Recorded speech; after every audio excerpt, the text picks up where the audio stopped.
Good morning, or whatever time it is. Wanted to make a little video on memory, so I'll lay out the mosaic. Memory, forgetting, technology,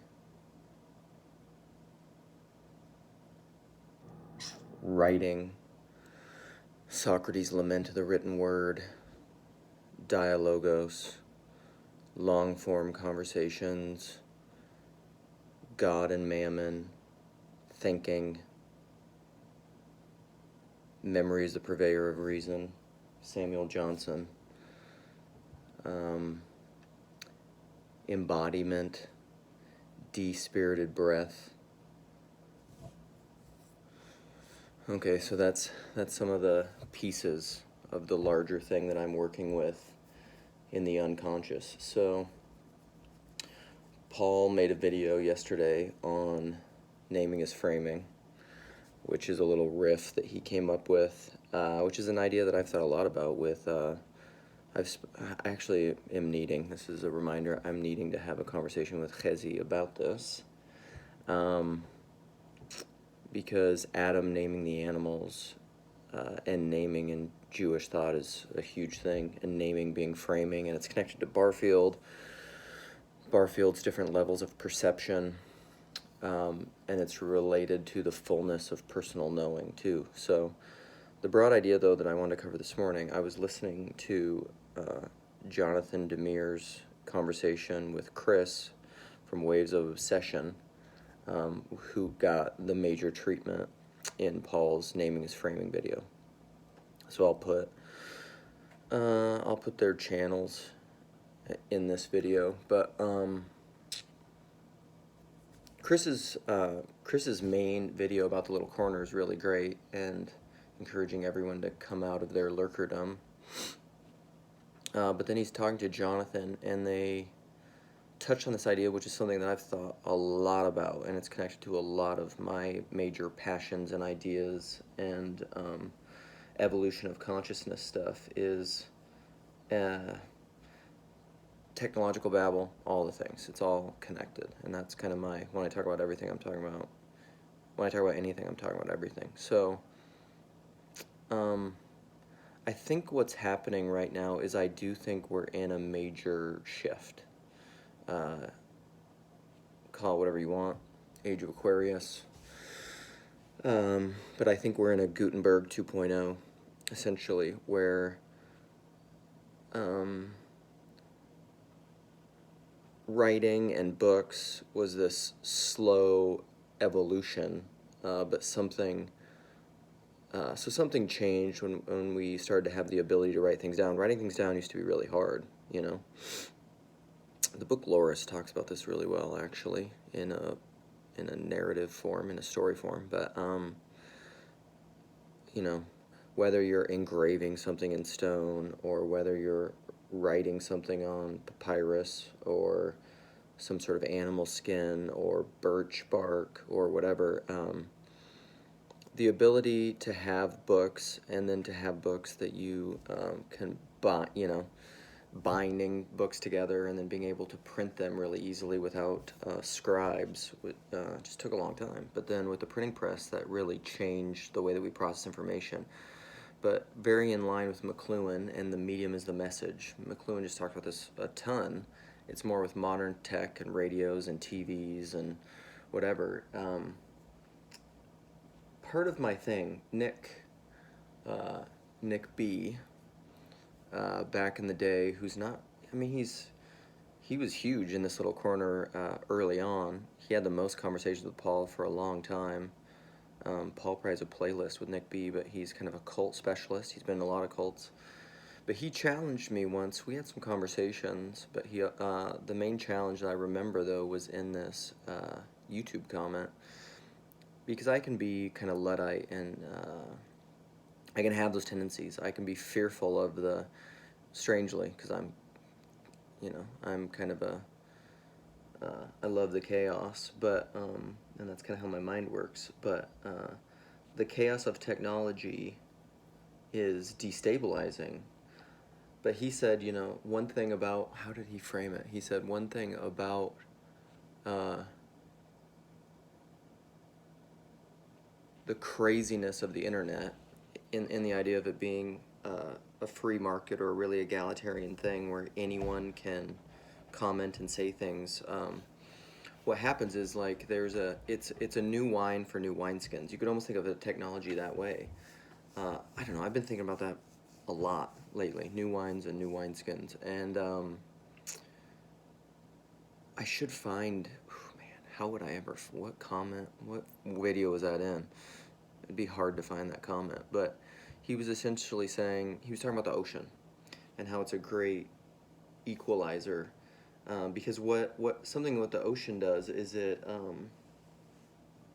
allows you, it neutralizes a lot of the noise, and it makes people reevaluate and see new patterns, or maybe remember old patterns in a new form, in a new medium.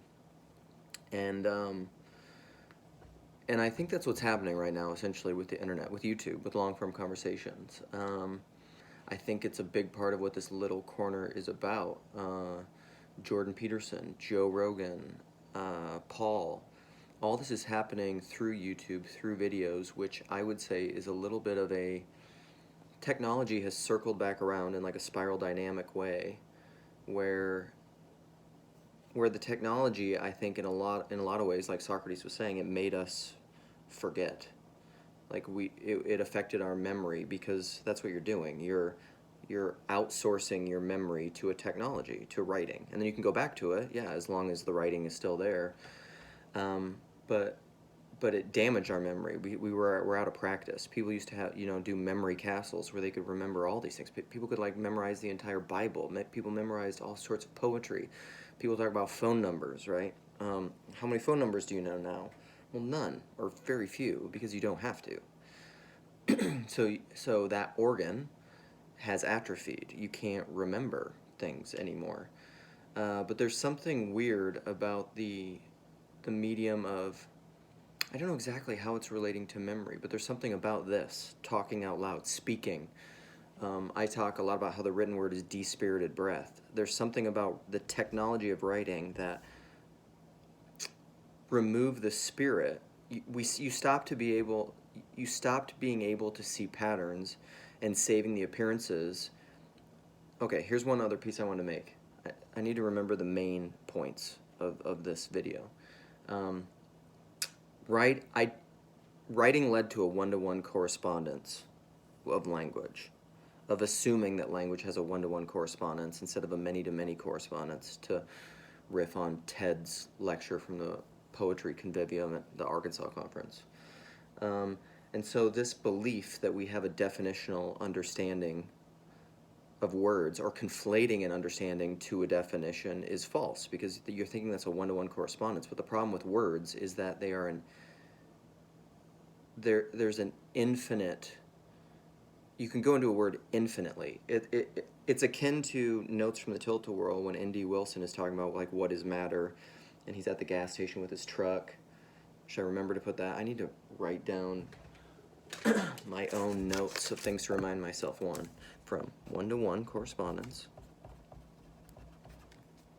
N.D. Wilson, and the truck, and matter, what is matter.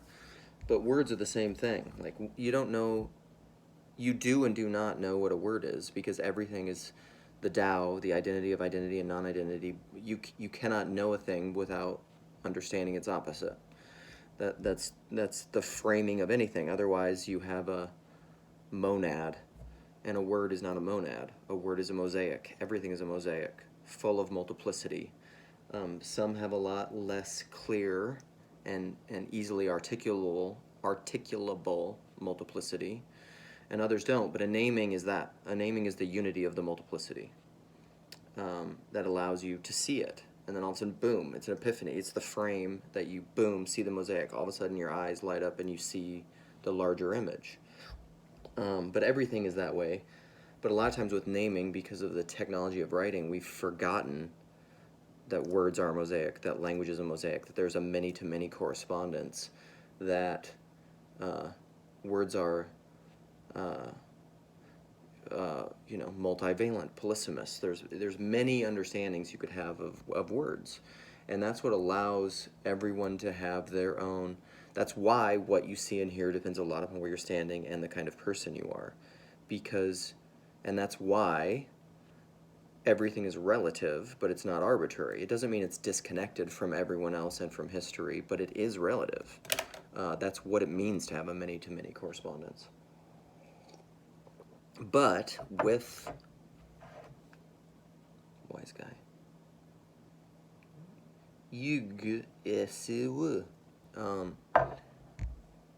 but you have, but somehow through this technology of YouTube, through videos, through speaking out loud, we've reanimated, quickened, re-spirited our breath, our words. The words have become living things again.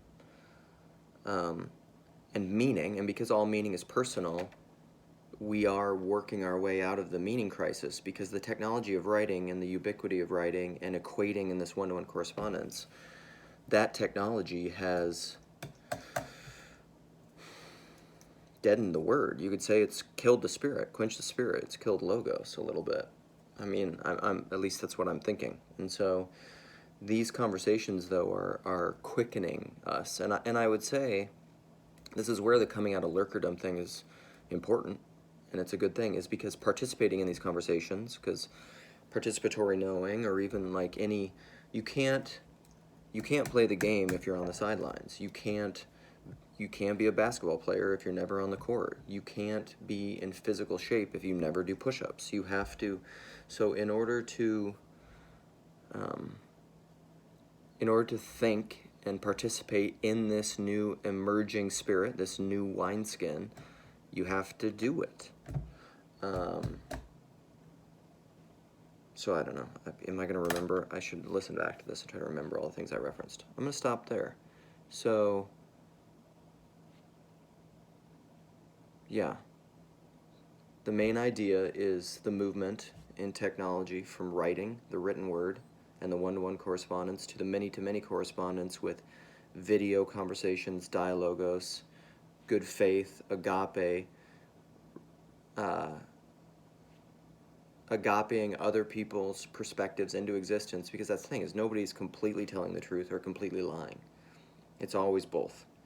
And so depending on what you're looking for and what you want to see, again, this is like, you cannot remove the perceiver, me. You can't remove the measurer from the measurement. You can't remove the perceiver from the perception.